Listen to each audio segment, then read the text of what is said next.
বিশ্বনাথত বৃহৎ পৰিমাণৰ অবৈধ গাঞ্জা জব্দ। আজি ৰাতিপুৱাই বিশ্বনাথ জিলা আৰক্ষীৰ অভিযানত জব্দ হয় বৃহৎ পৰিমাণৰ অবৈধ গাঞ্জা। আটক 2 গাঞ্জা সৰবৰাহকাৰী।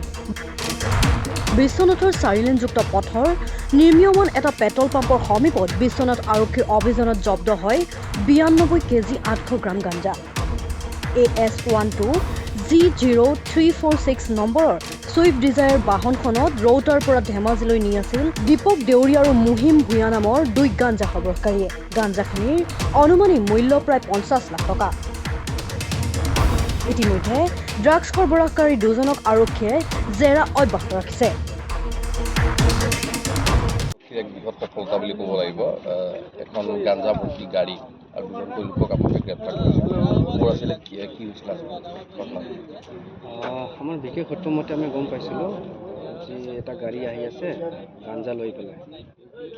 চ' একৰ্ডিংলি মই আৰু আমাৰ OC বিশ্বনাথ চাৰিআলি থানা আমি ইয়াতে নাকাচিকেইটা লগালোঁ। আমাৰ গাড়ী দেখি পেলাই এখেতসকলে মানে গাড়ী ঘূৰাই পেলাই আকৌ পলাই গৈছিল। আমি আকৌ খেদিলোঁ সিহঁতক, খেদি পেলাই লাষ্টত আমি সিহঁতক ধৰিবৰ কাৰণে সক্ষম হৈছোঁ। আচ্ছা, ক'ৰ পৰা ক'লৈ নিছিলে গাঞ্জা?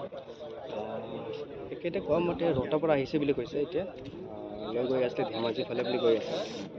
কিমানমান জব্দ কৰিছে? আমি টোটেল প্ৰায় 93 কিলোছ গাঞ্জা।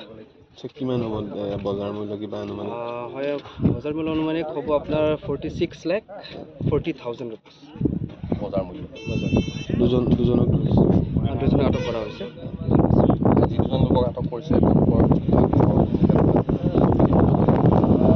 লখিমপুৰ বুলি কৈছে তেখেতসকলে। আমি তদন্ত দাবী কৰিছোঁ ক'ৰ পৰা কি কৰিছে নামটো এতিয়া আমি তদন্ত কৰিম। এতিয়া নামটো ঠিক আছে, ঠিক আছে।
বিশ্বনাথৰ পৰা ৰূপজ্যোতি শইকীয়াৰ ৰিপৰ্ট মাই নিউজ।